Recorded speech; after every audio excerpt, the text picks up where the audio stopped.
things just got worse and worse and worse as the night went on. Again, valiant effort down the stretch for the Bucs. Just too little, too late. Let's go down and let's see what Coach Fletch and the rest of the crew has to say. And as always, go Bulls. So let's head into the locker room right now and see what the guys have to say about that one. Wow. Where do the Buccaneers go from here? What an incredible atmosphere. What a good win for the Tampa Bay Lightning. They snapped a 7-game winning streak. How we feeling, Bucs Nation? It's time to party, baby.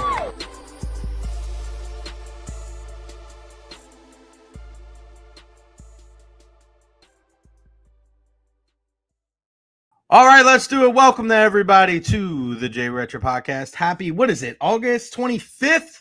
Jeez, August 25th, 2025. It's 8/25/25, and you're here with me. I appreciate everybody for tuning in. Happy Monday to you and yours. It is, I guess it's kind of a victory Monday because of what the Rays were able to do, but Bucks, Rowdy, Sun, rough weekend for our teams here in the Tampa Bay area. As always, I want to hear from you. Questions, comments, concerns, leave them there at the bottom of the screen. Always very interactive on the program. And if you ever want to get in on the conversation, feel free. This is the link right here in the chat. You can join via the phone or your laptop. Just click on this link in the chat, streamyard.com/SCSZ. Easy for me to say. SZWTNY 77TY in the house. What is going on, everybody? I appreciate everybody for tuning in. Like Benny and Bantry. Don't forget to like and subscribe. You heard him. What up, Jay? Happy Monday to you, Dolan, the number one Taylor Swift fan of all time. I'm joking. Ryan B in the house, and as well as Richie P. Ryan B and Richie P. What up? Hope you guys are doing well. Make sure you follow me on all social media platforms, Facebook, YouTube, Twitter, Twitch, TikTok, Instagram, especially over the weekend, that Bucks preseason finale. Some of my videos, thousands of views. So hopefully you guys are following me on there. Like and subscribe on YouTube. Had a bunch of new subscribers over the weekend as well. And of course, whether you're watching on Facebook, YouTube, Twitter /X, please kill that like button, man. The more likes, the more subscriptions, the better. I've been telling you guys that my nephew Lawson, he's 8. He's like, Uncle Jay, you got to get to 5,000 subscribers by the end of the year. And I'm like, okay. And I talked to him today. They were on their way to the beach. I was like, Lawson, I got like 1,750. And he was just like, it just gave me this look like, why are you telling me this? Come back to me when you have 5,000. I'm like, all right, bro. All right. Sorry, I didn't live up to expectations. So we got to keep this thing rolling. Hopefully we get a big boon during football season as well. I was at the Buccaneers preseason finale on Saturday night against the Buffalo Bills. More on that momentarily. I will be Thursday night at the USF opener. USF opener against Boise State. We just heard from Alex Golesh over there at USF. It sucks, man. I wish the press conferences were at like 10:40 instead of 11:40. It just sucks, man. It's I can't get over. But by the time that's done, I would never be able to get back. And where it is, there's really no place for me to set up. So certain places, like for morning skate, like for Lightning, like I could just stay there and do it. And if there was a place where I could do it at USF, I'm sure they would let me. But it's just not good. So I have to watch the press conferences from here. So I'll give you my 2 cents on what Alex Golesh said today. Cannot wait for that. We've got plenty to get into today. Unfortunately, Ian Beckles will not be joining us today at 12:30. He's at the DMV. So because Ian canceled on me at the last second, I got to be completely honest with you guys. I am completely done with Ian Beckles. No more Beckles and Recher podcast. No more supporting the Dignitary Cafe. No, nothing. He is dead to me. We're not friends anymore. I'm not hanging out with him.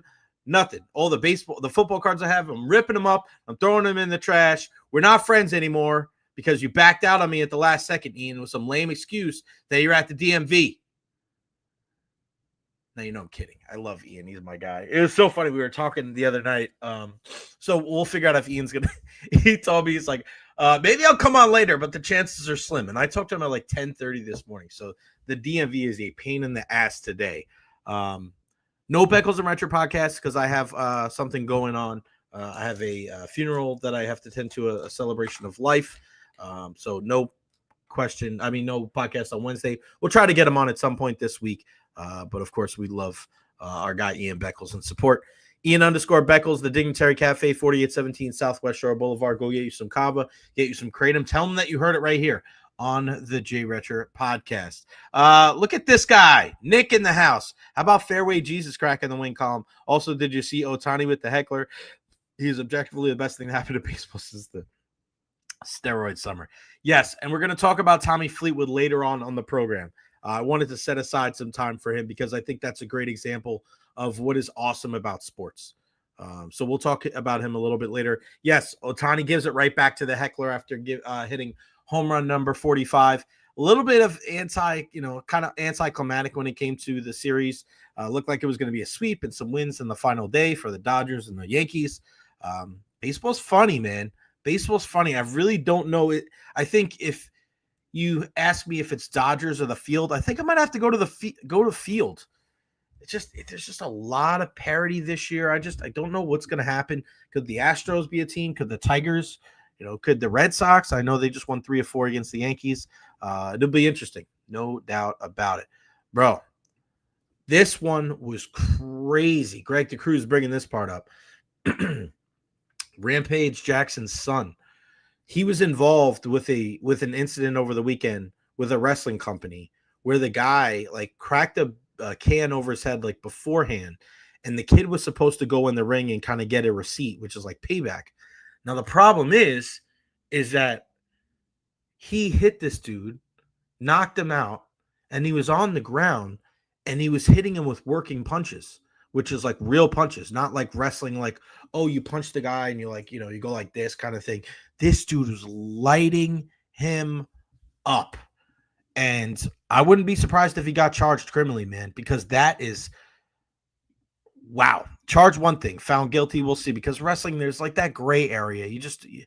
There was a spoken, thing beforehand of yo, you got to get your comeuppance. But, dude, it's a very cringeworthy video. Very tough to be able to watch that video. I didn't like it. It was rough, Greg. I mean, I hate watching it. It was bad. There was a lot of punches. I'm with you, Richie. I think his only way to get out of it is by saying hey, they were telling me to get a receipt. So I go in there and do my thing. But dude, this guy was knocked down. He was hitting him with real punches. It was scary, man. It was probably it almost made you feel like one of those old school snuff videos when you watch somebody get killed or somebody get jacked up that. It was fucked up, man. That was fucked up. I'm glad I could say fucked up on the podcast, but it really is. Nathan Elliott in the house. What's going on, pal? Eric Moreno. What's going on, buddy? And Bart Hill. He's been there since day one. All right. So I know nobody tries because they thought it was a shoot. I mean, they thought it was a work, but it was really a shoot. The guy was a combat vet who was struggling with PTSD and found an avenue of wrestling to come to terms with PTSD. Yeah, and you're starting to see more wrestlers stick up for him now, too. Dude. Very, very uncomfortable. All right, what's the show looking like today? We mixed it up a little bit, different from our original tweet. Bucks preseason takeaways and latest cuts. We'll get to that here in a second. 12:30, the Shiloh Sanders saga. Wait till 12:30. Give you my 2 cents. I put something out on Twitter yesterday. It's kind of grown like wildfire because this whole thing is so jacked up. 12:40, we'll talk some USF. Golesh and Byrum Brown speak. 1 o'clock, we'll talk Tommy Fleetwood. 1:10. Latest in the NFL and Bucks latest cuts, and then 1:20 quick hits. We got Rays, we got Rowdies, got Sun, Little League World Series, Iowa State, Big 3 championship, and also Cal Raleigh versus Aaron Judge. All right, so let's get started. Yeah, man, we're taking guests, brother. If you want to chime in today, Eric, feel free. If you want to talk some Bucks, there it is. Guys, hit that like button if you can. Again, questions, comments, concerns, leave them there at the bottom of the screen. Hit that like button if you want to join in on the conversation. What were your biggest takeaways from the Buccaneers win, their loss to the Buffalo Bills? I didn't even really care. I didn't even know what the score was at the end. It didn't even matter. Some of the biggest, I think one of the biggest takeaways, and we're going to save the Shiloh conversation for 12:30, is Tez Johnson. And this is the reason why you want to tune in every day. Because if you were listening and you were watching last week, what did I tell you about Tez Johnson? I told you that for the 2 practices that we were able to be at last week, and to watch the entire thing, we saw that Tez Johnson was way more involved in the offense than before the injury to Jalen McMillan. We know that Chris Godwin is going to be out. We know that Jalen McMillan's going to be out. Mike Evans, Emeka Ibuka, Sterling Shepard's going to play a role. Ryan Miller's going to be in there. And then Tez Johnson. And you saw it. It's not going to be super intricate with Tez. It's not going to be a thing where he's going to be doing all these different things, running all these different routes, playing all these different positions. They're going to keep it simple. They're going to get the ball to him in open space, and they're going to let him do his thing. And we heard from Todd Bowles last week, and he was mentioning, or he was bringing up the point that Tez Johnson needed to learn more of the playbook. He needed to get more familiar with what this offense was doing. And when he was asked after the game Saturday night, Todd Bowles said, yes, he's gotten better. And this is a guy that is really, dove into the playbook, and you can tell when he's come out, he's way better. And you kind of see that is going to be the offense. As much as we talk about, and again, I was chatting with our good buddy Pat Donner from WDAE about this the other day. For all the talk before the season of what the intention was for this Buccaneers offense, they're going to want to push the ball down the field more often. That's not going to happen. It's not going to happen. A multitude of reasons why it's not going to happen. One, you're 2 receivers short. The other thing is that you also don't have your left tackle in Tristan Wirfs. The other thing is your offense does well when you're establishing the run and working off the play action. Let's not forget, before Baker got here, we said the same thing. Before he got here, after one good year, we should be saying the same thing after the second good year. Okay? Baker Mayfield just dropping back and passing the ball 35 to 40 times, to me, does not make sense. That's not it. You want Baker working off the play action. You want short to intermediate throws and work the ball progressively down the field. Yes, every once in a while, do you want to take a shot? No doubt about it. But you saw it with Tez Johnson, okay? A lot of those passes, a lot of those completions were what? They were the play action variety. It was Kyle Trask rolling out to his left, hitting Tez Johnson, and then letting Tez do his thing. So for me, I think you're going to see a lot more of that with Baker and Tez Johnson and Emeka and Mike and everybody. But Josh Grizzard, what we've seen so far, I think you got to like it. You've got to like it. But you got to run the football. So Bucky, Rashad, Sean Tucker, listen, you got time this next week. Get healthy and be ready for week 1 against the Atlanta Falcons. Again, if you guys want to hop in and get in on the conversation, here is the link right here. StreamYard.com/SZWTNY77TY. Just click on that link in the chat. Whether you're on the phone, whether you're on the laptop, you can get in on the conversation like our guy, Eric Moreno. Eric, what's going on, brother? How are you?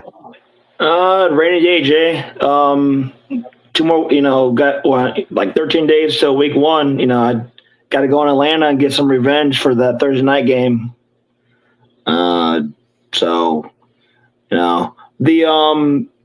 You think Wirfs plays week 2 or week 3?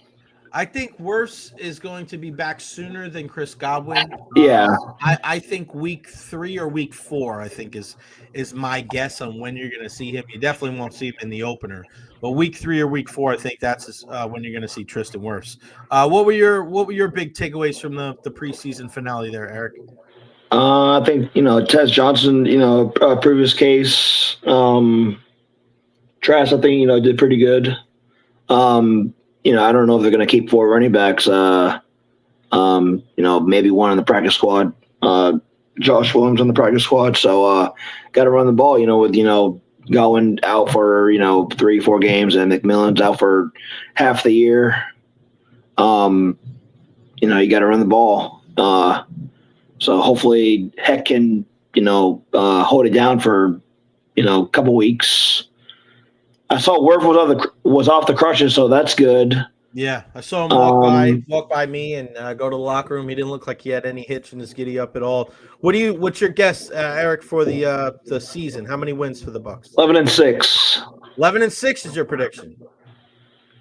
Nice, and they win the division. Yeah. Yeah. I think so too.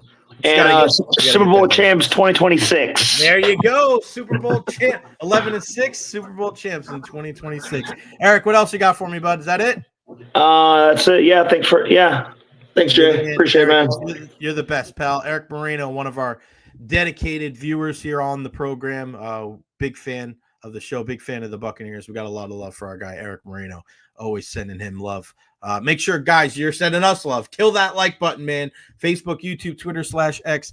Kill that like button if you can. Yes, and the backflip. Greg, Light wasn't a fan of the backflip, given all the freak injuries that happened. I get it, do a moonwalk instead. Yes, I think, just something, comes over the kid. He was jacked up. He really was. And listen, you don't know, man. I don't know. And Eric brings up a good point. When you're looking at Josh Williams, he was a guy that was very popular after the game. We were up in the locker room, and he was chatting with a lot of people. And even when he was missing in camp, and he missed some time, and we saw even with Owen Wright and what he did in game 1, Josh Williams was a guy that Jason Light and Todd Bowles, they just kept bringing up. And there's certain players, and you talk about Shiloh, we talk about Des Watson, and, there's certain players over the years where you bring up and you want to talk about this guy and that guy. But when players, coaches, and front office guys bring up players out of nowhere, bring up players that you're not even asking about, that means something. It means they made an impact. And they're going to find a way to keep Josh Williams in some form or fashion, whether that's on the 53 or whether that's on the practice squad. Because he can help in returns, don't be surprised if he makes the 53. Because I really wonder because that's some of the things that we saw. We saw Cam Johnson with the returns. They've been trying. He's another one of those guys where he hasn't been able to get he hasn't been able to kind of get the run and to get the consistency, dealing with some injuries over the years. Nothing long-term, but just it's damn, they keep saying, watch Cam Johnson, watch Cam Johnson. I mean, I know they kind of put Sean Tucker in that spot, but maybe you don't have Sean Tucker in that spot. Maybe you keep that spot for Cam Johnson and Josh Williams, right, as your two returners. I mean, they flashed. So don't be surprised if either one of those guys are kept in the fold.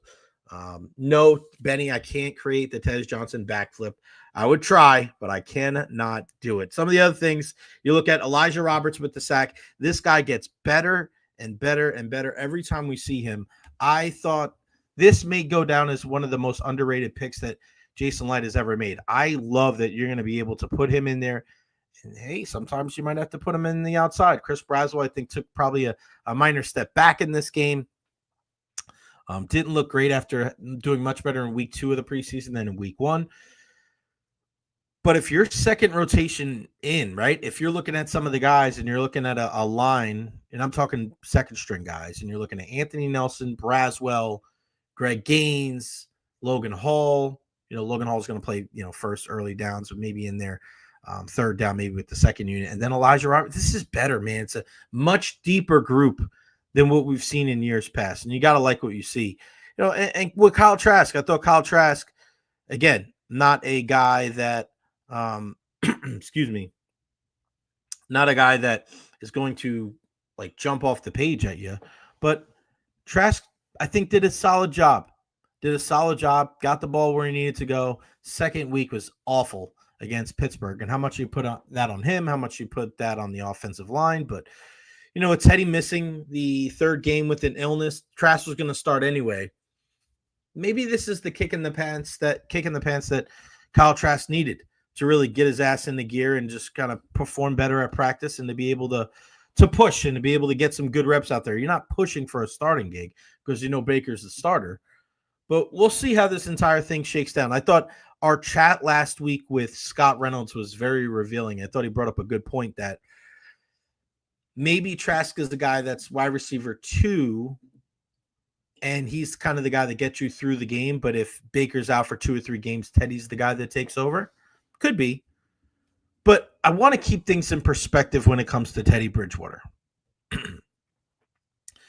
We've said a lot of great things about Teddy Bridgewater, and deservedly so. Fantastic human being, okay? But at the end of the day, he's not a starting quarterback in this league as we speak right now, right? So you're not looking at a guy that is leaps and bounds better than Kyle Trask at this point. Now, I'm saying that physically. Now, mentally, right? Teddy's been through the wars. He started a lot more games, obviously, right? But if people are looking at it like, oh, Teddy Bridgewater is like way better than Kyle Trask, and this should be a slam dunk. I mean, I think we have to temper those expectations a little bit, right? Like I said, I know, Ben, you're giving me grief, not a starting QB. Yeah, I know, I get it. But I think people are putting him up on this pedestal like this, oh, he's so much better and we should have him no matter what. Like, if he was that much of a advantage, if he was that great of a backup quarterback right now, as we stand at this point of his career, he wouldn't be on the sidelines. And the Buccaneers wouldn't have been able to pick him up at this point of the preseason. So that as much as we try to read between the lines of why did they bring in another veteran quarterback in relation to Kyle Trask, right? You also have to read between the lines of, well, why was Teddy out there in the first place anyway, right? So we'll see. We'll see how this entire thing shakes down. Don't be surprised if he's a practice squad guy. He just stays around the organization with the Buccaneers. That's not a bad guy. You could do a lot worse when it comes to having a veteran backup, whether it's backing up Baker or whether he's a guy that, you know, he's there for Kyle and just doing 2s and 3s kind of thing. And maybe almost as a pseudo coach on the, and we've seen this last couple of years, right? We saw Richard Sherman kind of become a coach after, you know, going on IR and, you know, he was just on the sideline. Same thing with Julio Jones, like these guys that have been around. And I like that with the Buccaneers. I like that the Bucs try to bring in some of these veteran guys to impart some type of knowledge on the other players on the team. That kind of stuff. And that's why it gets so bent out of shape when people only focus on the numbers. They only focus on the stats. Well, this guy's better than this guy. It's not just about one for one. That's lazy. It's lazy comparisons. It's just lazy analysis. And we saw it just a couple of years ago when we were talking about Kyle Trask versus Blaine Gabbert. That's not always the point. It's not always about one guy over the other guy. It's about the intangibles. It's about being the sounding board. It's about just the human being sometimes more than the player. If you're not playing on the field and contributing directly to the wins and losses on Sunday, what are you doing to help the franchise? What are you doing to help the organization? The Bucs get that. The Bucs get that in spades. Just having people around, having good people and good football minds around helps you as an organization. Then you look at the other side where the Cincinnati Bengals don't even want to pay guys that help them on the field. Look at the difference between those two teams. The Buccaneers will bring guys in just to help the morale and just to be as an insurance policy, just because they understand that there's it's almost like, you know, when we talk about raising a child, it takes a village. In order to be successful, in order to win, you need so many. We joke around about the security guard with the Eagles, right? But that's a guy that makes them feel more comfortable. That's a guy that's around that, you know, contributes to the ease that these guys have. Practice days, game days. There's a lot that goes into it that I think people just completely forget about. Bantry says Kyle has had 5 years to convince the coaches to give him a shot. He has yet to do so. Yeah, I mean, I don't know if it's about convincing them to give him a shot because he's not starting, right? First 3 years, they probably didn't like what I don't want to say like what they saw, but he wasn't getting a ton because he wasn't the second string. He had to go above and beyond to be able to get that chance. But, I mean, Kyle's got to also understand where the entire situation is, as does his agent. Because if Kyle, and we see this all the time, a guy's rookie contract is over, he gets an opportunity to test free agency for the first time in his career, and he goes somewhere else. He goes, all right, I'm going to go to this place. I'm going to go to this city and this team where I'm one legit injury away from starting. Or I'm in a battle with a rookie, or I'm in a battle with another veteran for the starting job. Kyle didn't do that. Kyle just stayed in Tampa. So you have to wonder, what is his belief in, I don't want to say belief in himself. Like, is he kind of realistic of where his skills and talent are? Or does he think like, hey, Baker's bound to miss a couple of games here eventually playing? I wish I was a fly on the wall for those conversations between Kyle Trask and his agent and the Buccaneers. What does he say? Does his agent go, Kyle, don't you want to try to start? Don't you want an opportunity? Bro, we see, go to Cleveland, right? Like something like that. Go to a situation like that, right? Go to a spot where you may have a chance to start. Because if not, you're just kind of sitting in Tampa just waiting for Baker, and then nobody wants Baker to go down. It's just an interesting decision with Kyle Trask. Shout out to our main sponsor here on the show, Honest Hammer Custom Builders LLC. Again, 813-244-0956. You see the QR code right there. Tell them that you heard it right here on the Jay Recher podcast. What up, Jay and friends? Underwhelming game by most, but made you mention shine a bit brighter.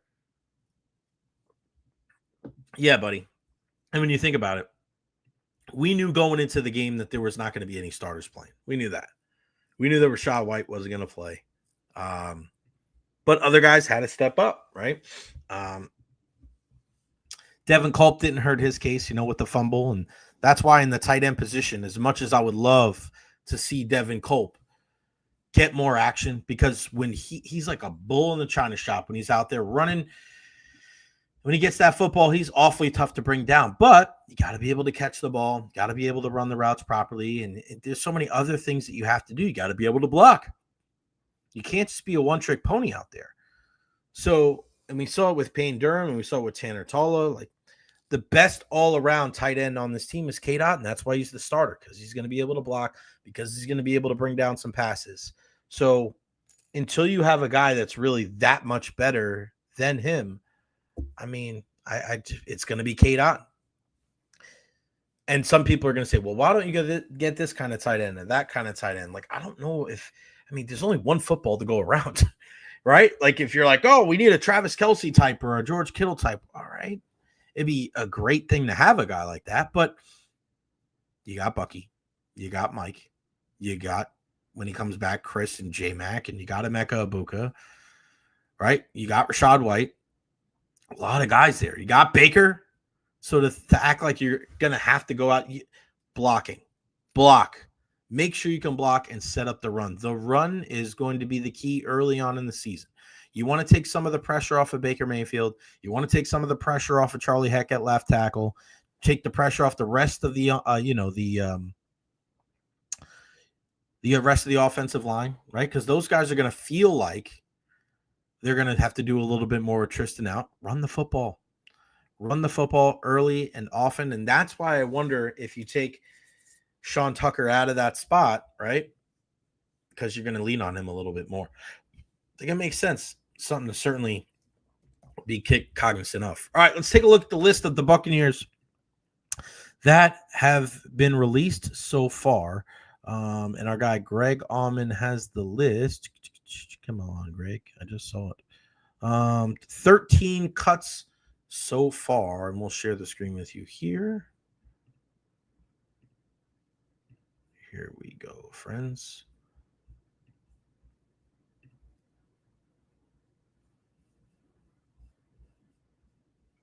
Hold on. Please hold.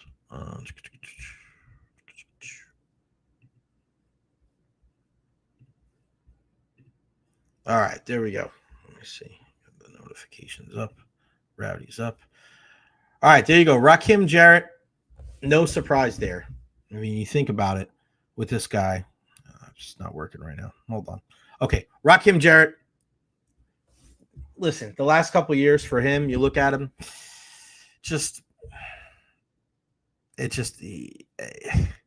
too many guys were jumping over him and dropping passes. And he's going to get picked up by somebody, but it's just his time ran out here in Tampa Bay. Jose Ramirez gets cut. Outside linebacker. People were wondering if it was going to be him or Marquise Watts. Those are two guys that have gotten opportunity after opportunity to make some noise. Being able to rush the passer, they haven't been able to do that. Raekwon O'Neal, offensive lineman, possibly bringing him back for the practice squad. Mike Green as well as the D lineman.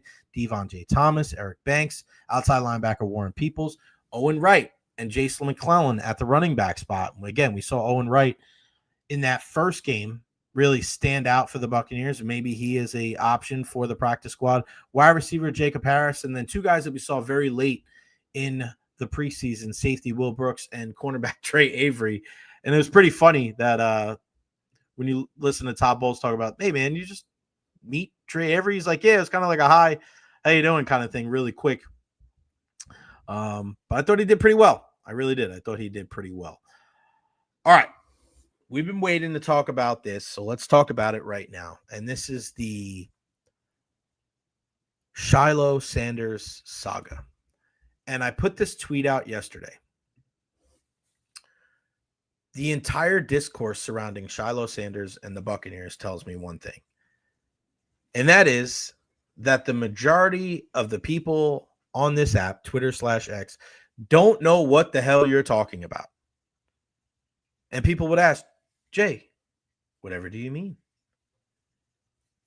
And my answer is pretty much everything about Shiloh Sanders. Some of the things that I've read over the last couple of weeks was just completely false. He's doing so great in practice and he's pushing for a starting job. Like, that has never happened, ever. And let me start by saying I am not a hater when it comes to the Sanders family. I wanted to see Shiloh do well, right? I've wanted to see Shador do well. We've had John Sable on from Cleveland. So this is not a pile on, kick the Sanders brothers when they're down type of thing. No, there's just a lot of misinformation out there. There were those who thought he had a good camp / preseason and he was going to make the 53. That wasn't happening at all. He was a practice squad guy at best. And let's not forget, he was brought in as a favor to his agent, Drew Rosenhaus. A really good relationship between Drew Rosenhaus and Todd Bowles and Jason Light, Hassan Reddick's agent. There's a nice history there. So Shiloh was able to come here. He was able to get a ton of repetitions. But from what you saw in the preseason and what you saw in training camp, he's not an NFL player right now. We saw it in the preseason games, a lot of missed tackles, a lot. And we saw that in training camp. It was either he was blowing by guys or he was too hesitant and he would be like on the outside of the pile. And we know that one of the things that the Buccaneers want to do this year is have multiple guys flying to the football. And he was either flying past the ball carrier or the pile or just being really hesitant. So it just didn't work out. You saw a difference between him and another undrafted free agent before he got hurt, J.J. Roberts. It was night and day, guys. And our guys at Pewter Report were telling me, J.J. Roberts, above Shiloh. Okay. And then you watched it. You're like, makes sense. Again, it's not personal. It's not personal when it comes to Shiloh. But he's just not good enough to be on a roster right now. And it's not just the Buccaneers. I don't see him making any 53 from what we saw on tape. Now, the penalties don't help. Throwing a punch at a guy certainly doesn't help and get ejected. You were a bubble guy anyway. So when you do something like that, that does not help your case. Would he have made the 53 if he didn't do that? No. Again, it's not personal. That's just the nature of the beast. He's not good enough right now. Maybe one day, if he keeps working at his craft, maybe he will. We also didn't see that playmaker that we saw at times at Colorado, where maybe if he did miss some tackles, maybe if he did have a penalty or two, maybe you make up with that with, a forced fumble, a fumble recovery, an interception, a couple of big hits where you stand out. We didn't see that. We didn't see it enough. We saw some good reps one-on-one against the Tennessee Titans guys, but other than that, it really wasn't a lot. The other thing that drives me crazy is that people are getting on Todd Bowles because he didn't, quote unquote, stick up for Shiloh Sanders. What does that even mean? You're getting mad at a head coach who gave this kid an opportunity to be with a professional football team in training camp as a favor to his agent, and you're going to get mad at him because he didn't defend this kid because he threw a punch at somebody? Come on now. That's asinine. We've talked about it right here on the show. Todd Bowles is loyal to his players almost to a fault. He sticks with guys too long. The Ryan Neals of the world, the Joe Tryon-Shankas of the world, the Devin Whites of the world. You have not met one player who has disrespected Coach Todd Bowles. And now people want to get their panties in a bunch because of the whole Shiloh situation, because the way he answered the question. Really? Oh man. I don't get that. I don't get that at all. This is a guy, when you look at it, who put Shiloh in an opportunity to succeed. Whether he was going to make this team or not. Think about this. Whether he was going to make this team or not. Shiloh was playing in the first quarter of the game, meaning he was probably going to play the entire game on Saturday against the Bills. So was he going to make this team? No. But you know what Todd Bowles was doing? He was giving Shiloh an opportunity to put his skills on tape so that if there's another team that was going to pick him up for the 53 or the practice squad, he was able to do so. And you know what happened? Shiloh ruined it for himself. He blew that opportunity. That's not Todd Bowles' fault. That's on Shiloh. You got to know better. There's dust-ups, there's brouhahas, there's kerfuffles after every single play in the National Football League. Guys jawing, guys pushing, guys grabbing face masks. It happens.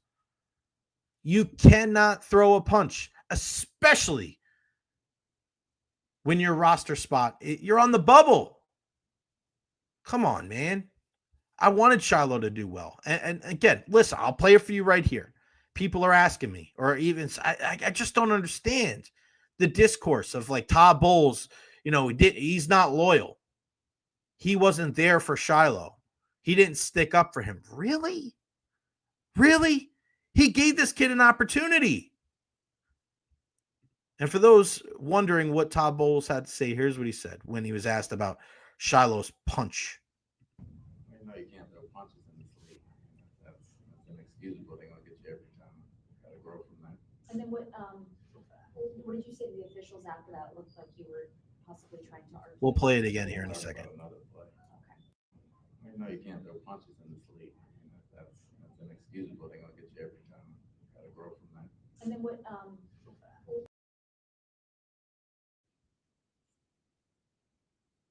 You can't throw punches in this league. It's inexcusable. You got to learn from that. How is that bad? How is that throwing Shiloh under the bus? How is that disloyal? That's crazy to me. Todd Bowles is being honest and open. And he didn't really go too far into it. He didn't bury the kid. He wasn't piling on. Man, the discourse on social media, this victim mentality bullshit is crazy to me. It's crazy. Don't worry, Shiloh will get picked up by another team. He might. He's not going to get picked for a 53. You don't know what the hell you're talking about. Nobody. You're saying that. You're not living in the real world. You're this victim mentality. And it's, oh, well, Shiloh, he didn't get a fair shot. He sure as hell did. There's only one person to blame for Shiloh not making this team and getting waived by the Buccaneers, and that's Shiloh Sanders. That's it. That's not hate. That's facts. Now I'm going to end this portion of the Shiloh Sanders discussion on this. Okay? Because one thing that I want to keep completely clear, and another thing I want to make sure that people really understand when it comes to him, okay? All these people that are piling on and all these people that are blaming his dad and saying this is the type of guy he is. Listen, at the end of the day, he's a kid. He's a kid, man. And I know he should know better. It's not an excuse. It's a reason. It's a reason. But to act like, oh, this is a product of being Deion's son, it could have been anybody. We've seen Mike Evans get suspended before for his dust-ups with Marshawn Lattimore. We saw Andre Johnson throwing hands with Cortland Finnegan years ago. Should guys know better? Yes, but you do get in the heat of the moment. Again, it's not an excuse, but it's a reason, right? But I want to make one thing perfectly clear when it comes to Shiloh Sanders. Every single day, this kid walked out of the training facility and out to the field. He had a smile on his face. He waved to fans. He said hi to the media, and he worked his ass off. At the end of practice, every single day, Shiloh Sanders was signing for fans. Every day. He was over there, and he was often the last person in a Buccaneers uniform out there signing for fans. So you can say all you want about he wasn't good enough. Fair. It was a stupid mistake he made. Fair. But you cannot sit here and tell me that Shiloh was a bad teammate and he didn't represent the organization outside of that incident top notch. And that he was difficult to work with, at least on the media side. We don't know what happens behind closed doors. I don't know. Nobody knows except the people that are in that building. But from what we saw, Shiloh was a fan favorite. People loved to see him. People were pulling for him. And there's nothing wrong with that. And I'm still pulling for him. I still want the kid to do well. I just think the whole narrative on everything is crazy to me. The people that are excusing everything he did and the people that are hating on him just because they want to see somebody fail. The entire thing is jacked up. Be careful when it comes to misinformation, especially this time of year when people get cut.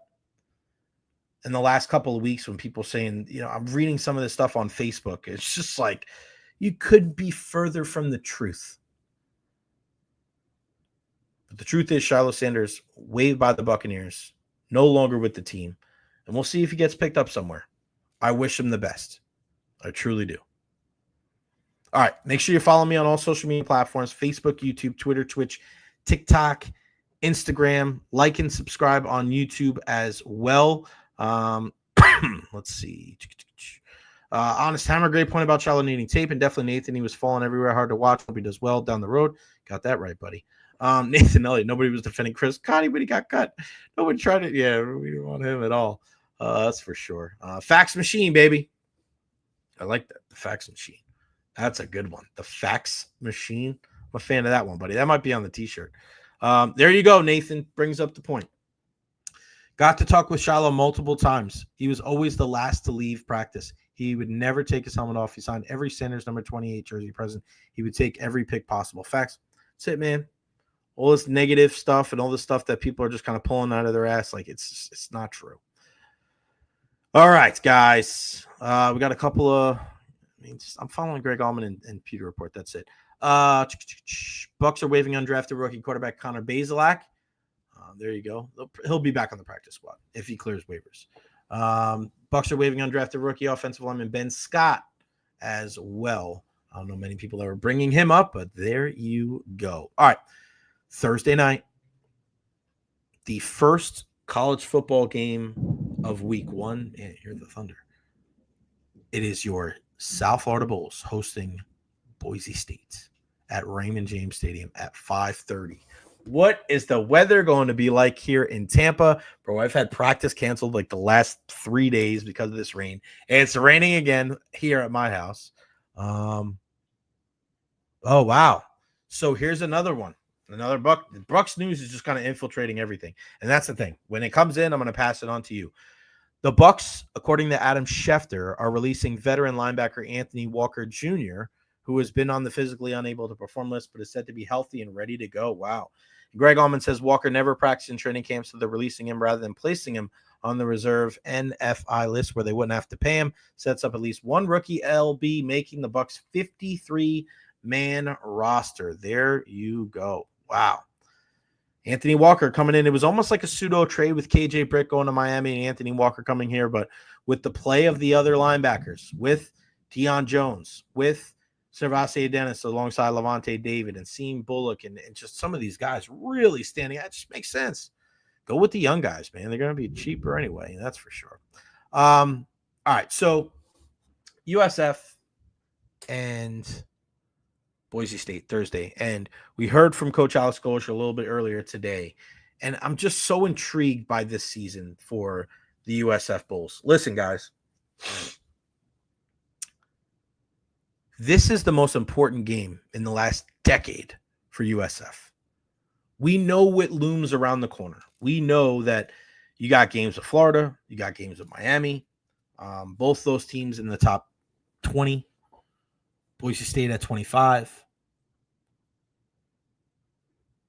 This is the time to put up or shut up if you're Coach Alex Golesh.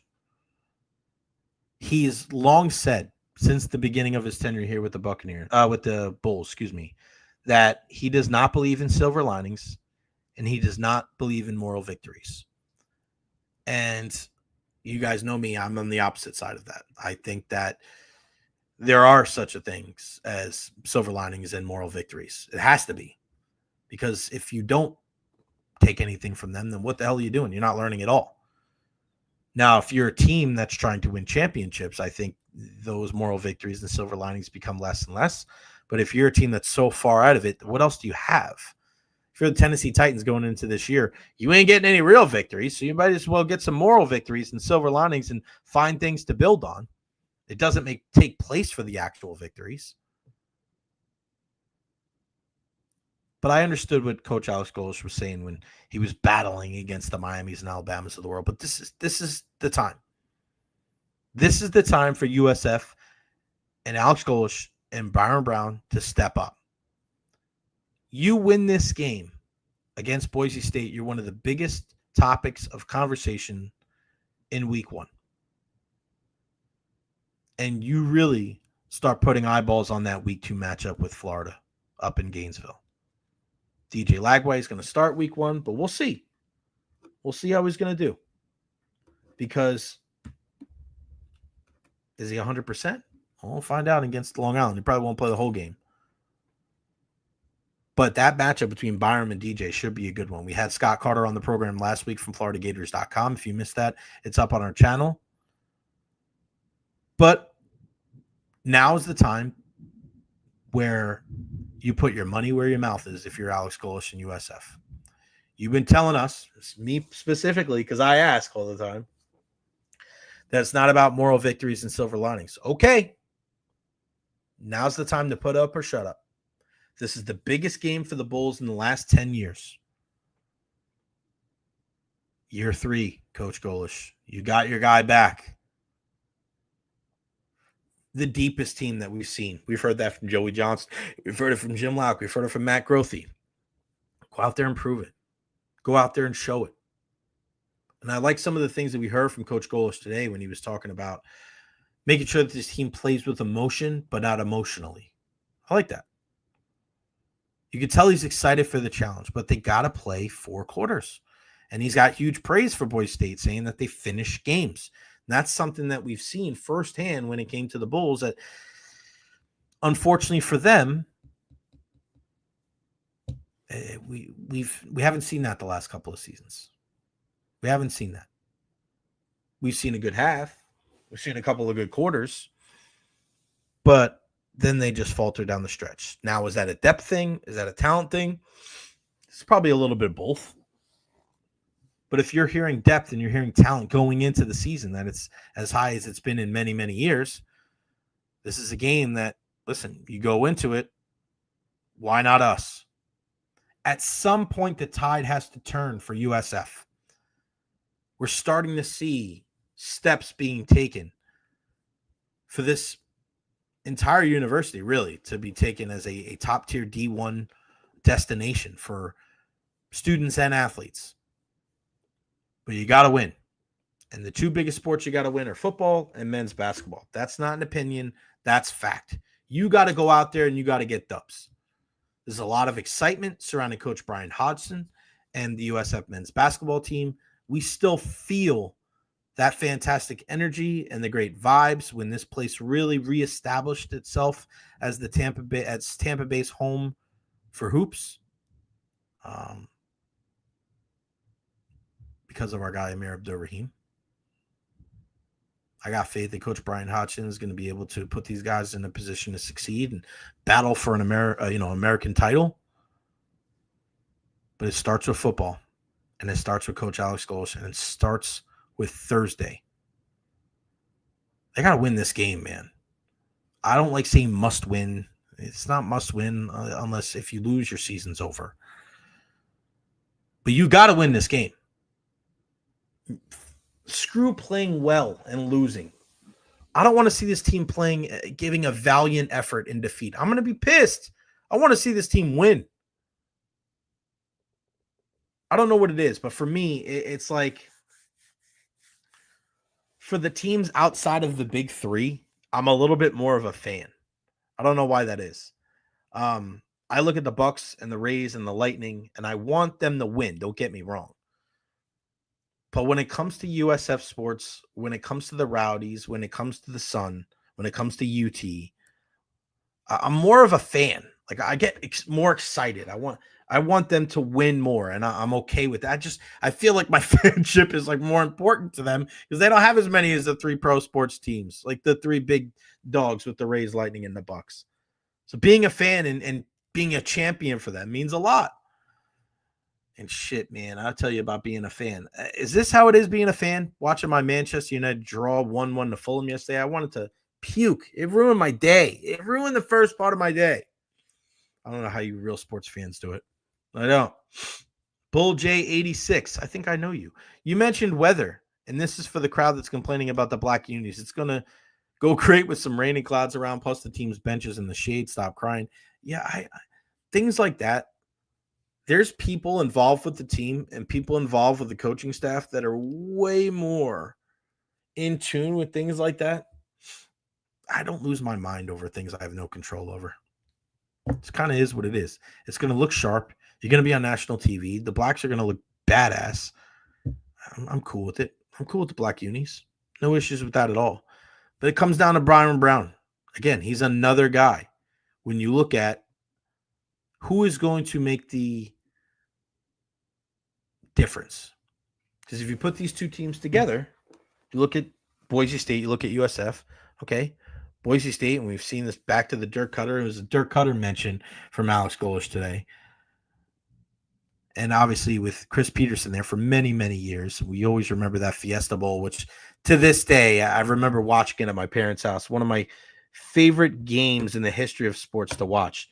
If you never have seen that game, just go plug it into YouTube and Fiesta Bowl, Oklahoma, Boise State, hook and ladder play, Statue of Liberty play, Johnson, the running back, proposing to his girlfriend. Like that's the kind of football. Did they make a movie about that game or a documentary? Let me know if they have, because that's if they haven't, you missed out big time, because that was amazing, incredible. All right, some more breaking Bucks news from our guy Greg Allman. Bucks have waived 2 more offensive linemen: guard Luke Haggard, tackle Tyler McClellan. McClellan joined the team during training camp. Haggard's been a name that I'm sure you've heard over the last couple of years. He's been with the team on the practice squad before, so don't be surprised if they bring him back. Offensive linemen, they're so tough to be able to go out and find, like, good ones.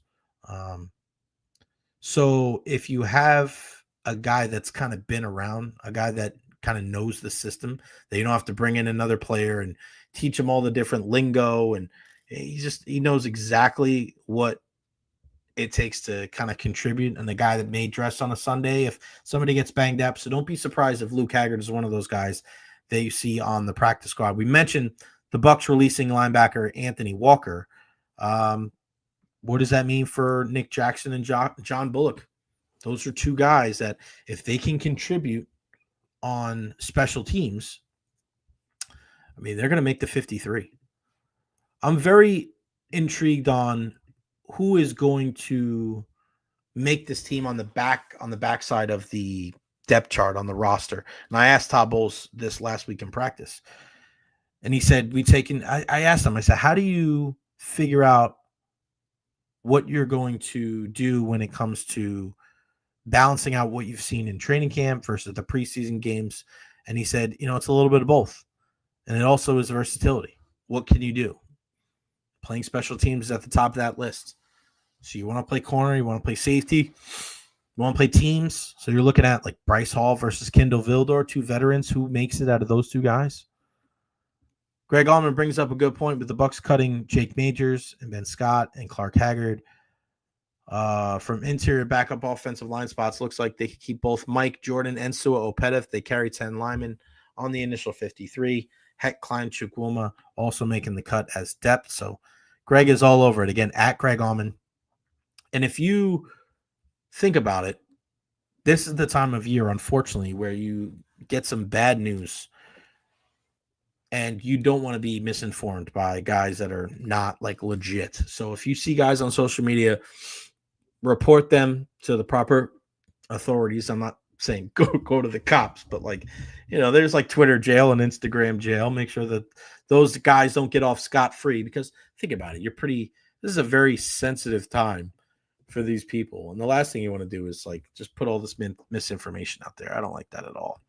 All right, real quick, let's talk about our friend over at The Honest Hammer, custom builders all over it. We love our friends over there at Honest Hammer. Big time Buccaneers fan, just like you. And take a look at this website. It gets better and better every single day. And again, 813-244-0956, Honest Hammer Custom Builders. Nowadays, when you're doing these renovations to your house, when you're trying to build a new home, you want to make sure that whoever you use, that you can trust. It's not a guy that's going to be able to take your money and just bounce. That's not how Honest Hammer Custom Builders operates. They don't. He's a Tampa Bay sports fan just like you. He'll be able to help you out in so many different ways. And yeah, give him a call. Tell him that you heard it right here on the Jay Recher podcast, and you get a discount. Why would you not want that?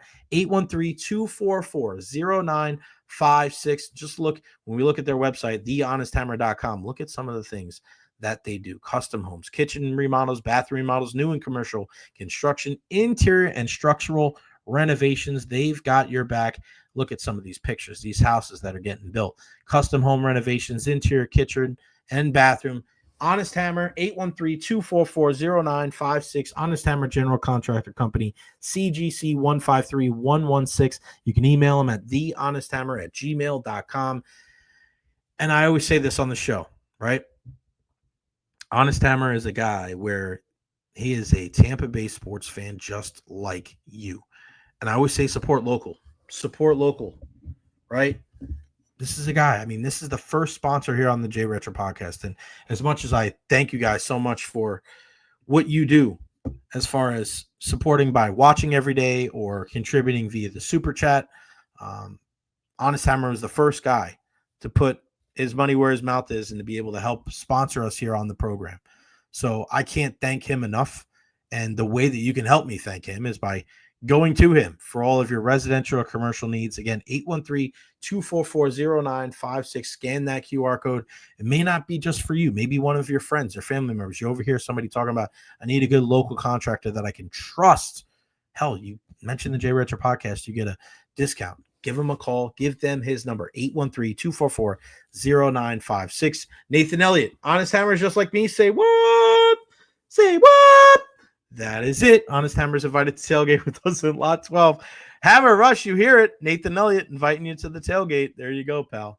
And it's funny, Nathan, I was thinking about it the other day. I was like, maybe I could go to a tailgate this year. And then I'm like walking from my car to the to get my credential. And then I was like, dude, this will never happen. This will never.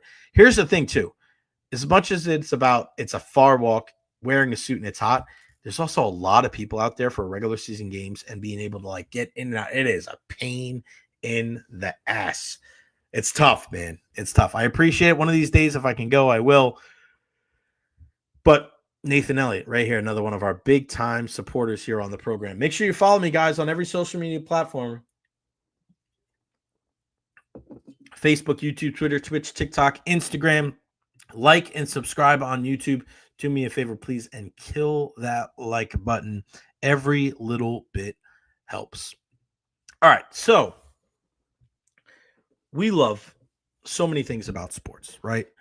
We love that. We love dynasties. We love when dynasties fall. We love the heroes. We love the villains. We love, stories where guys come out of nowhere, where people are injured and they finally they able to battle back the Willis Reeds of the world, come out there and make a couple of shots. Knicks win game 7, the flu game with Michael Jordan, guys playing with broken limbs, and just you'll love that. We watch sports as entertainment. We watch sports for an escape from reality, and the stuff that happens in the sports world, like a lot of it, you can't even script. It's the purest form of entertainment that we have. Because as much as we want to talk about betting and we want to talk about what the coaches do or what we think is going to happen, what the percentages tell us, the favorites are always going to win, the underdogs are always going to lose. There are a few stories that we enjoy more than a good old redemption story, than a story of a guy that has been at it, but he has lost time and time again. Every single opportunity to climb the mountain, he gets very close to the mountaintop before he falls. He's never able to reach the top. He's never able to be considered a champion, a winner, a guy that stands alone in the winner's circle. But we saw it yesterday for the first time in 100, and I just saw the number here. For the first time in his 164th career start on the PGA Tour, Tommy Fleetwood finally wins after posting a 268 to finish 18 under in the Tour Championship in Atlanta at East Lake Golf Club. 3 strokes ahead of Russell Henley and Patrick Cantlay. And it was funny because what we talked about last week was Scotty Scheffler, and he was lurking. He was like, oh, shit, watch out, Tommy. But it's not just that he won for the first time. It's not that he won the FedEx Cup and $10 million for winning, which is fantastic. He also, at that time, $33.4 million in career earnings, the most for a golfer who hadn't won on tour. He's 34 years old. And we love Tommy Fleetwood because you can see him from a mile his hair with the flow. He's got the flow of a hockey player. We see him we see him every year at the Valspar. So we're always very appreciative of our PGA Tour guys that support Tracy West and Rondé Barber and the Copperheads and everybody there for the Valspar Championship.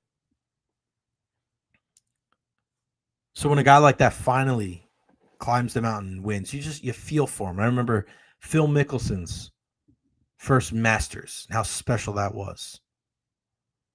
To see Peyton Manning finally win the Super Bowl. You see so many guys they're trying and they can never do it. They can never get over the hump. You finally see Tommy Fleetwood do it, and you just feel so good for the kid.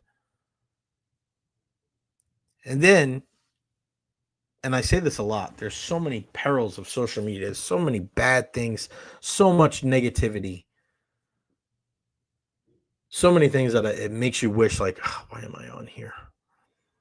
Somebody told me, I heard a guy the other day at the barbershop, and he was like, I have no social media. And he was a guy in his late 30s. He goes, I don't have Facebook, I don't have Instagram, I don't have Twitter, I don't have TV. And I was just like, you don't have Instagram? You don't have TV? You don't have social media? And I just thought to myself, how freaking relaxing must that be? You're focused on so many completely different things than I am. I'm all over it, man. I'm all over social media. I'm all over watching TV. I got all the streaming channels. I haven't gone a day without doing any of that stuff in a very long time. And, part of me looks at it as maybe that's a little shallow. Maybe we're too dependent on these things, but I need to do it for my profession. And of course I enjoy it. But some of the great things of social media are what we've seen in the last 24 hours when it comes to Tommy Fleetwood. You saw Justin Rose post a picture of him there in Atlanta taking a selfie with everybody celebrating Tommy Fleetwood's win in the background. You heard from Rory McIlroy, who we saw him There you go. There's another example. Winning the Grand Slam, winning all 4 majors, and how special that was for him. And he spoke about the resilience and happening to a great guy. You know, it shows how great of an attitude he has towards the game, where he said how resilient he is. If he gets it done today, that would be amazing. I think we all love him to. And that's what it's all about, man. It's one thing for you to tell people how great you are. And I think it's just all this me stuff, all this look at me stuff. It's just like, Jesus, man. It's a lot. It's a lot. But when you see other people show love to Tommy Fleetwood, when you see tweets from Tiger Woods, your journey is a reminder that hard work, resilience, and heart do pay off. No one deserves it more. Congrats, Tommy Fleetwood. From LeBron James, congrats, Tommy. That first one feeling is something else, especially after dealing with adversity and shortcomings. To fire. And then Caitlin Clark, this has to be Fleetwood's day. Awesome. Sports rock. Luke Donald and Justin Rose and Ryder Cup and Billy Horschel. Like, you're looking at guys at Michael Kim, like everywhere. Everton Football Club, right? His favorite team out there at Everton, right? Lifelong Evertonian, PGA Tour title winner. Congrats, Tommy Fleetwood. Alex Caruso from the Thunder. Charles Woodson. Victor Cruz. Like, think you're making an impact, man. People don't do that just for anybody. They do it because they care about you. They do it because you're a good dude.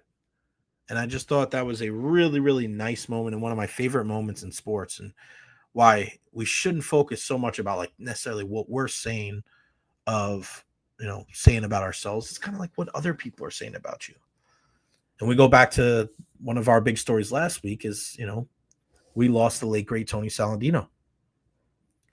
And I know we reposted something. There's a big thing at Bell Shoals Baptist on Friday. I'm actually speaking on Saturday. Joe Urso and I and Coach Macaluso and former Mayor Bob Martinez. The only way that we know how to be able to remember the one and only Tony Saladino. But again, go back and watch all the things that you've seen on social media and listen to what people have said about him now that he's passed. It means the world. And another example, and I'm glad we didn't really do this with Tony. Tony got a lot of flowers while he was still here. But let's continue to do that. Let's continue to find ways to highlight people. Let's continue to find ways to talk good about others, instead of just piling on and talking about the same old shit over and over and over again. I mean, I know that's not the lead story in the news. I get it. You turn on the news and it's like this car crash and this person got killed and this outbreak and this trial and blah, blah, blah, this fire. And it sucks. That's when I want to feel like that guy that doesn't have TV and doesn't have social media. I skim past stuff so quickly. Especially like Manchester United negativity. Like, I don't want to deal with that shit. I don't want to talk about that. I don't care. Show me good stuff. Cooking shows. Put on King's Court with my guy Titus O'Neil and Carlos Boozer and Tyson Beckford. I was watching that last night. My man Titus is having a blast. And we're going to have him on either this week or next week. He apologized for some of his shoddy service last week. He was on the phone in his car. He told me, he's like, Jay, next time I'll be in a building, solid Wi-Fi, and then we'll talk from there. I can't wait to talk to Big Bad Thad. It's really good to see him kind of open up and to be able to show people, his true self. And I hope he finds love, man. I really do. He's such a good guy, and I hope that he finds his queen. It'd be really cool. Also, more breaking stuff for the Buccaneers. Bucks releasing guard Sua Opeta, who missed the past year with an ACL injury, returned to play in the preseason this weekend. So as far as Greg says, it looks like the Bucks offensive line might be set. Wirfs, Bredesen, Barton, Malk-Gedeke, Heck, Klein, Chukwuma, Mike Jordan. That's 9. And then you have Metz, who's an exemption because of the international rule. So there you go. It looks like 20 cuts for the Bucks. Halfway to 53. Bazelak, Wright, McClellan, Jarrett Harris, Majors, Scott, O'Neal, Haggard, McClellan, Opeta, Green, Jay Thomas, Banks, Peoples, Ramirez, Walker, Avery, Brooks, Sanders. So there you go. Greg is all over again at Greg Allman. He'll be able to go with you all week long. Tomorrow, 4 o'clock, you got to get it done. So I guess the next 48 hours ain't all week. You got to be able to get there. And then we'll go from there. Dave Velasquez, how do you doing, Jay? You think the Buccaneers may add a corner, receiver, linebacker off cuts before next week? I don't know, man. I think they have enough good players. I don't really think there's many guys that you're going to be able to – I mean, you're going to be cutting good players. I don't see them really going out and bringing in a guy. I'd be very surprised if they did because you think about it. Corner, you got – Jacob Parrish is going to be your starting nickel, so we're not going to really talk about him. But we'll talk about Zion's not going anywhere. Jamel Dean's not going anywhere. Benjamin Morrison isn't going anywhere. There's 3. Then you have, are you staying with Bryce Hall or Kendall Vildor, who Vildor has been very, very, very versatile. He can play some safety too. What happens with like a guy like Josh Hayes is going to be on the team because he's a big special teams ace, but he technically fits in that. What happens to guys like Tyreek Funderburk? Like those guys that have been there, right? So I don't see them possibly going out and getting another corner. They like what they've got. Receiver, I mean, you know who you got, and you're not going to bring in somebody that's going to do a better job than what we saw from Ryan Miller. Garrett Green is impressed, and I'm obviously talking about the guys after Mike Evans and Emeka Ibuka, Sterling Shepard, Tez Johnson. There's 4. I mentioned Ryan Miller and Garrett Green. There's 6. What happens with Trey Palmer? That's 7. Right? So we don't know. We don't necessarily have an idea. And then eventually that Chris Godwin and Jalen McMillan, that brings you up to 9. So I don't see them picking up another receiver. And then linebacker, I think they stay with what they got. Bullock and Jackson right behind Dion and Servassier and Levante David. That's probably going to be your 5 right there. So I don't think there's anything wrong with that. It's kind of exciting to know that when you're looking at your players, you don't have to really go out and go out there and feel like you have to parse through other rosters to fortify yours. I mean, that's what happens with good teams. But if there's somebody out there, we know that the Buccaneers are going to do whatever it takes to make their team better. Saw something earlier today. Buccaneers expected to trade Trey Palmer prior to Tuesday's 53-man roster deadline. We'll see. Wouldn't be surprised if Trey Palmer was the guy that got an opportunity like, all right, this is your last salvo. This is your last chance to be able to make a difference because of some of the injuries. Terry McLaurin has finally reached his deal, 3-year deal worth up $96 million. It's so funny, again, why you don't want to believe everything on social media. Maybe this is why, is because $30 million. And he kept saying 66. Maybe that's the thing. And you never know with like this bad lip reading that we've seen over the years. He kept saying at training camp last week, it was 66, the number. So now it's $66 million because $30 million of his $96 million deal is a signing bonus in the deal. So he should be set for life, but we don't know. We don't know. Hopefully that he takes care of it and, he's being smart with his money, no doubt. McLaurin, 3rd-round pick in 2019, second Pro Bowl appearance, 1,000 yards for 5 consecutive seasons. So he'll be he'll be there. And when you look at what he was able to do last year with Jaden Daniels, you want to keep as much of your continuity as possible from year 1 to year 2 with a young guy like that.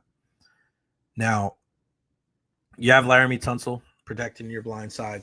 You have Deebo Samuel in the mix now. They traded Brian Robinson to San Francisco. So we'll see what happens in year 2. We know that there's a usual regression when it comes to quarterbacks in that sophomore season. But, I mean, we'll see. Sometimes it doesn't happen. But we did see it in Houston with C.J. Stroud. Now he's looking to bounce back in year 3. We'll see what happens with Jaden Daniels. Let's see. The Cowboys cut Lyle Collins. They brought him back late in the offseason. Guy hasn't played in a couple of years because he knew, the lay of the land, kid out of LSU. The Vikings signed Carson Wentz. Then they trade Sam Howell to the Eagles. The Eagles, man, they don't care, man. They love trades. They love wheeling and dealing. Howie Roseman If he's not trading or something, he probably gets like an itch and starts freaking out. And then this whole thing with Micah Parsons, right? Brian Schottenheimer said he's going to meet with him. This dude's like laying down on the massage deck, like sleeping in the game. Like, it is. It's to me, when you're looking at the whole Micah Parsons thing and the Dallas Cowboys and we see the Netflix special, like I think I speak for everybody when we're just kind of like over the Dallas Cowboys and what they're treated like. And it's enough. It's enough. We're good. We're good. Yeah, we're good. Also, we talked about the discourse when it comes to Shiloh Sanders. We're seeing the same thing with Shiloh Sanders in Cleveland too. And now RG3 and some of these people, like, they don't realize what kind of damage you do to just the conversation as a whole when you're talking about, well, this guy didn't get the fair shot, or the Cleveland didn't want him to succeed. Like, why would you bring a guy in? Why would you waste a draft pick, regardless of who the decision is, who decision was made? Like, you want to make your team better. You want to win. And if the guy was that good, you're willing to put up with baggage. We've seen that in all sports. So to act like Shiloh Sanders is above that, or like he's a reason, like he's the exception, right? He's the exception. Everybody just wants to see him do terrible. They just want to prove a point. They want to make an example out of Shador and Shiloh and Dion. Really? I don't know about that, man.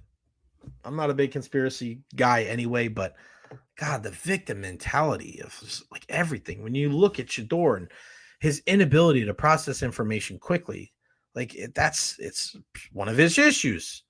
Got sacked 5 times the other day, right? Yeah, you look at an offensive line when that happens, but there was at least 2 of those sacks where he's got a crosser going right in front of his face. Right in front of his face, and he doesn't throw the guy the football. It's like, dude, come on. I don't get it. But that's the world that we live in. He's not getting enough opportunities. People want to see him fail. Remember that? They're putting him in a position to fail. They don't want to see him do well. Why? Why would they do that? Why would they waste their time? It doesn't make any sense. Kevin Stefanski is a good coach. He got ladled with a sack of shit with the quarterback situation, but let's not forget this was a guy a couple years ago that brought the Cleveland Browns to a playoff game and a playoff win. Why would he not want to? He's coaching for his job. You can't. Football is hard. You're not out there trying to half-ass it, man. You don't know. We hear this when we talk to our guy Ian Beckles all the time. Like, it just doesn't happen. Looking at these type of things where we're like, oh, okay, well, we don't care about this guy. And, at the end of the year, people like packing in and they're just already thinking about vacation. No, they're not. They're trying to put good things on tape for the next coaching staff or for another team. We just had this conversation about Shiloh Sanders. Why would it be any different for Shador? You know why? Because the only way that people feel like their voice is heard nowadays, whether it's former NFL players or pundits, is by saying crazy shit and by coming up with conspiracy theories. If you show love to somebody or you agree with what a coach does, nobody's going to click on your shit. It's a shame that that's what sports media has turned into. A bunch of hot take artists when they don't care. And Colin Cowherd says himself, I don't care if I'm right or wrong as long as I'm entertaining. Fuck that. God, that's so awful. You know what that does for me? And I give Colin a lot of credit because he does what he does and he is entertaining. Don't get me wrong. But there's always a grain of salt where, like, I don't necessarily believe what he says. I don't want to ever hurt my reputation or my validation because I'm just saying things to say them. That's just so weak. That shit is weak to me. Tom's right. Anything for content. Like, really? No, I don't care, man. I'd rather a slow climb and a slow build with my shit, being natural and genuine and being who I am, rather than some quick, a quick rise up the mountain, which will be a quick precipitous fall off the backside, because I'm just pulling things out of my ass and saying whatever the hell I want. with no validity or no truth to back it up. And for all the people out there that consistently want to blame people that have never played games and never been a pro as the people that come up with terrible content and these crazy things that they say, you want to blame Skip Bayless and Stephen A. Smith. I'm going to tell you this. Former professional athletes say just as much crazy shit as people that have never played the game. And sometimes what they say is even more egregious. You're never going to hear people say what I'm saying right now because they're scared of offending people and they're scared of being wrong. I'm not scared of being wrong. I'm not going to say things that I don't believe. I don't know everything. I'm going to give you my opinion on topics. There's certain things that are facts, and I will say that they are facts. It's not opinion. And there are facts, there are examples to back it up. But I'm going to say it again. Former professional athletes say just as many egregious things as people that have never played said sport. And sometimes what they say is even more egregious because they feel that just because they played the game, that they can literally say what they want. And they can mix up facts, and they can misremember things, and they can blow things way out of proportions. And they can come up with these hypotheses and these controversies and conspiracies that have nothing to do with anything. Just for clicks, just for views. And the backing that they'll always say, well, I played the game. That doesn't really give you the license to talk out of your ass. Because you can lie and make up shit just as much as I can. I didn't need to be in the NFL to be able to do or not do something like that. You want to talk about experience. You want to talk about what it's like in a huddle on a Sunday. You want to talk about what it's like getting drafted. You want to talk about what it's like battling through injury, what it's like to deal with fans talking shit to you, what it's like dealing with a messed up coach, dealing with teammates that have issues that affect what they do during game day. 1,000%. I can never speak on that. And as a professional athlete, you have the right to be able to discuss those topics. But when you pull things out of your ass and you talk about intentions, you don't know. You're not currently in that locker room, just like I'm not currently in that locker room. So there you go. Shout out to our guy Chan. Happy Monday, everyone. Ready for college football. Thank you so much for the super chat. Guys, contribute anyway. $1, $2, $5, $10, $20, whatever you can do to help the program, just like our pal right here over at Honest Hammer Custom Builders LLC. They're always trying to help us here on the program. Mario, I feel bad for some of the people who left ESPN to join a particular sports channel just to be merged back with the 4-letter people left there for political views reasons. Yeah, I mean, you think about it. ESPN's got a lot of problems, right? But at the end of the day, they're still the foundation when it comes to our sports viewing. They have been. They probably always will be. You know where ESPN is. You know how to find it. Now, I'm not talking about the basic cable networks of, CBS, NFL, CBS and Fox and NBC and ABC. I'm not talking about that. But I would argue that ESPN is the number one searched channel or most known channel out of the basic cables. I mean, because of what has been there for years. Games, shows, Sports Center. Like that's just, it means everything. And people know there's a baseline there. So when people talk about like the ratings of a First Take or any of these shows on ESPN versus Fox Sports 1, which I don't even know what channel Fox Sports 1 is. It's like 800 in New York on my parents' house. I think it's like 112 here. I don't know. But it's not like I have to go to Fox Sports 1 because we already have it. It's just a knockoff of ESPN. And I may not turn it on. I'm not turning on ESPN for First Take, and a lot of people probably won't. They turn it on because if something happens in the sports world, ESPN is going to cover it. The ticker is always working at the bottom of the screen. So you'll put it on in the background because if a breaking news story happens in the sports world, because we're all sports fans, we want ESPN to be on. Not because we're tuned in to First Take. I don't care what the numbers say when it comes to ratings. Because I guarantee you, whatever those numbers are, 33 million homes, how many million homes really like the products? That number is going to be significantly less. No doubt about it. And of course, they're heavily left leaning. I mean, you have to think a certain way, it's just the nature of the beast.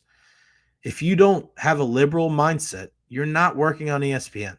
It's just the way it goes. And I'm not saying this as a liberal. I'm not saying this as a conservative. I'm just saying that's, again, fact. Anybody with a conservative type mindset, anybody that doesn't kind of follow along lockstep with what the ESPN brass thinks, they get let go. Go ask Sage Steele. She's not the only one. It's sad, man. It's sad. Sports should be one of those things where things get kept out. But once you start involving politics and you start involving religion and you start involving some of these civil issues, which I think is natural, wouldn't it be a good thing if we had people from differing viewpoints on there? You would think. And that's why some of my favorite things to watch is when Stephen A goes on with like Sean Hannity, or he's on with Clay Travis from Outkick, because you see both sides. And you see that a lot of times those guys, Sean Hannity just said it the other day in this, he said, Stephen A, like, you're becoming a lot more like me. And he says it kind of tongue in cheek, but like, it just shows you, man, there's a lot more things that we have in common than what tear us apart. But we're so focused on what tears us apart. Again, that's the first thing we see on the news. Man, for as long as I live on this earth, I want to focus so much more on the positive than the negative. I hope you guys do. Sergio Biltris not comfortable with the backup talent we have for outside linebacker outside of Reddick. The rest were the same guys from last year, and Braswell doesn't look impressive. I'm with you, man. I'm with you. I don't think they bring in a Jadeveon Clowney, but if there's an injury, maybe they go out and get somebody. But one thing, that is a position you want to throw numbers at. As many people as humanly possible. Can we get numbers there? I am with you. All right, let's get to some of the things that happened over the weekend. I gave you my things to watch. I hope you did. The Rays, they win their series. They win 2 of 3 over the St. Louis Cardinals. And who leads the team to the win but Junior Caminero? Just an absolutely incredible season. I go back to the beginning of the year. Shout out to Ryan Pepio. Great outing. 5 innings, 1 hit, no runs, 1 walk, and 3 Ks. People were worried in the beginning of the season. Just remember these. I wish I'd write this stuff down. People were worried about Junior Caminero. We can't put too much on him. We don't want to put too much on Junior Caminero's plate. Who wasn't worried? I'll tell you, you go back. Everybody in this town, everybody worried about Junior Caminero. I don't want to put too much on the kid. Newsflash, you didn't do it then, and you're not doing it now. I wasn't worried one bit about Junior Caminero. He was the least of my concerns. Now you look at the season. 37 home runs, 91 RBIs. Y'all worried about Junior Caminero now? Shit is stupid. Again, another dumbass narrative. People just want to pull stuff out of their ass so they can talk about the most popular person on the team. Not worried about Junior at all. This kid was built for this shit. He was built for it. Beast. He's only going to get better. 37 home runs, 91 RBIs. Rays win 2 of 3. Probably too little, too late. But you're starting to look at kind of the machinations of what this team's going to look like next year. Chandler Simpson, Junior Caminero, Carson Williams. All right. Start there. And then we'll see where everybody else is at. I like it. Congratulations to Junior, man. You've been fantastic. You ain't surprised. You're impressing me, but you're not surprising me, young man. You crushed it. Chinese Taipei wins the Little League World Series, a 7-0 victory over Nevada. Kind of anticlimactic after Nevada beat Connecticut and their crazy base running that they did. Chinese Taipei, man, they were really just so sound. And Nevada just in that final game, like they just threw the ball away. You could tell just the pressure just got to them. The moment was too big for them. And Chinese Taipei, for the first time, I think, since the 90s, they come away with the victory. A touchdown win, 7-0 over Nevada. Back to staying in baseball, Cal Raleigh hits number 48 and number 49 yesterday against the Athletics. And I look at the numbers for a guy like Aaron Judge, and it's incredible. Incredible. But let's not get it twisted. The MVP of the American League this year is Cal Raleigh. No doubt. This dude is about to hit 50-something home runs, switch hitter, catches almost every day for the Seattle Mariners. They look like they're going to be a playoff team. So how is it not him? Now, trust me, Judge is fantastic. His WAR is going to be great. I get it. I understand how great Aaron Judge is. He's probably going to finish. He's going to finish with better numbers in certain areas. I get that. But you look at Cal Raleigh. They are in the third playoff spot, third wild card spot. They're 3 games ahead of the Royals. Where would they be without him? And it's not just offensively, it's defensively. And it's not taking away anything from Judge, but this injury to Judge at the end of the season, he's struggled since he's come back. He's not playing the field. It just opens the door for Cal Raleigh. I think he's the MVP, and I really don't think there should be a discussion. Week 0 in college football was so great to be able to turn the TV on, to be able to see some games. And it started at noon on Saturday, and we saw Iowa State, a 24-21 victory. Our guy Rocco Beck wins Farmageddon. Our guy Anthony Beck got a lot of TV time. But really, I was just so impressed with Rocco. He made all the plays that he needed to, whether it was throwing the football or running the football. You feel so good for Coach Campbell and the Cyclones. Then you see after the game was Avery Johnson's dad and brother beating the crap out of each other. Like, how embarrassing is that? Like, dude, how jacked up is your ego? Honestly, how jacked up is your ego that you have to fight after a game? Like, I don't get it. It's like, stop drinking, people. Stop drinking if it gets to be that bad. What were some of the other games? Was it on here? All right. UNLV 38, Idaho State 31. I told you that was going to be a high-scoring contest. Kansas 31-7 over Fresno State. Western Kentucky 41, Sam Houston 24, and then Hawaii with a 23-20 victory. A field goal there at the end wins it for Hawaii. So good stuff there, and we cannot wait for USF and Boise State Thursday at 5:30. Hopefully you guys will be there. Let's see. Honest Hammer, thanks, Jay, for the love. And Nate, I'll see if I can make it happen again this year. Thanks for the invite. No, not Avery Johnson is the basketball player, the quarterback for Kansas State. Wow, Bill, crazy ass. And then you look at did you guys watch the Big Three at all? I know a lot of people say, nah, not really. But the Big Three championship game was on yesterday. Yes. And the Miami 305s won, the team with Lance Stevenson and Michael Beasley, and I know they have Reggie Evans on the team. Then at the end of the game, they take out one of their other big men. They put in Mario Chalmers. I'm like, I haven't seen Rio play all game long. And then what happens? It comes down to the end. Michael Beasley drives, kicks it to Mario Chalmers in the corner, and he hits the shot to win the championship and the $1 million for the Big Three at Miami 305s. It's been around, 7 years now? Good on Ice Cube, man, keeping this thing rolling. But Mario Chalmers, man, this is a guy. Some people were just put on this earth to come up big in big situations, and Rio was one of those guys, man. Big shots at Kansas, big shots with the Heat, now big shots for the Big Three. Cha-ching. Good for him. Tough to see our Rowdies fall 2-0 against Detroit City. It's not looking good. Not looking good for our Rowdies, man. We needed to see them go on a little bit of a run here. They're back at Outlying this weekend, but they really need to pick it up, and they're going to have to play a lot better than they have. You got to score goals, man, and Dominic Casiano is doing whatever he can to be able to put this team in a position to succeed, but just not enough. Just doesn't seem to be their season.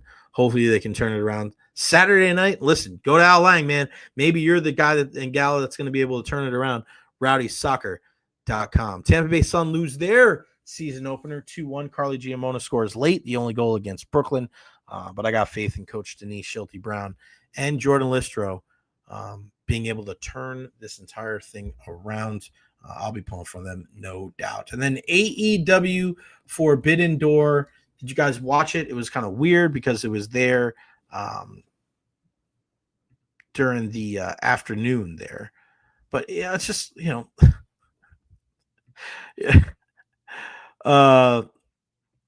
watching this event and just seeing like how early on in the card you have Adam Copeland and Christian Cage. Those are guys that are big names, and I think they should be towards the end. But it just, what do I know, right? Like, I don't get it. Let's play here. Here we go. I want to make sure we do it in order. I'm not going to go through the whole card, but we'll give you some, because remember, it's a mix between AEW and New Japan. Forbidden Door. You've seen a lot of guys from, we saw Bullet Club War Dogs against the Ops with Clark Connors, Drilla Maloney, and Robbie X against Shibata, Samoa Joe, and Will Hobbs. You also saw, again, Adam Copeland and Christian Cage against the Patriarchy there. Takahashi against Kyle Fletcher. Fletcher wins that one. He is really, one of the best young players in the game right now. Mercedes Moné, she wins. She retains her TBS championship. Zack Sabre retains over Nigel McInnes.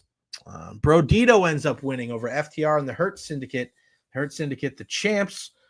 I thought it was, are they heels? Are they baby faces? The Hurt Syndicate, we see guys come out and they attack them, and it's, Ricochet and the Gates of Agony. I'm not, those guys don't seem like big time players to me. And Brodito wins, but they win on a absolute botch at the end. A great idea for a move where Bandito kind of does like this double flip kind of thing, and it didn't look good. And then the pin, it was 1-2 stop, 1-2-3. It was bad. Great match between Okada and Swerve Strickland. I was a little surprised that Okada won that one, but we know that Strickland's jacked up. There's a lot of guys with injuries in AEW. We're doing death matches all the time. What do you expect? Like, this is going to happen. So he, comes down, beat up, and then, oh, wow, who comes out? Wardlow.